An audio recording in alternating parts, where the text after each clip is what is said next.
નમસ્કાર મિત્રો, પેરના ન્યૂઝમાં આપનું સ્વાગત છે। આજ રોજ ડભોઈ તાલુકાના ભાજપના ધારાસભ્ય સાઠોદ ગામમાં શક્તિ પ્રદર્શન કર્યું। તેમાં ડભોઈ તાલુકા પંચાયતમાં ભાજપની 2 સીટ બિનહરીફ થઈ હતી।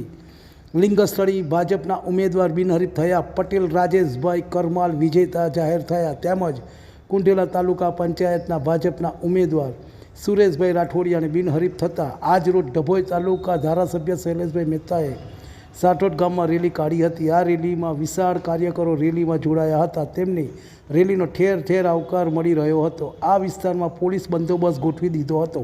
તેમાં એસઓજી, ડીવાયએસપી, પીઆઈ સહિતના મોટા પ્રમાણમાં પોલીસ બંદોબસ્ત ગોઠવી દીધો હતો। સાઠોદ ગામે ગોઠવાયો હતો। રિપોર્ટ મહેન્દ્ર વસાવા, ડભોઈ। તમને અમારા સમાચાર પસંદ આવ્યા હોય તો like, share, bell icon, comment અને સબસ્ક્રાઈબ કરો।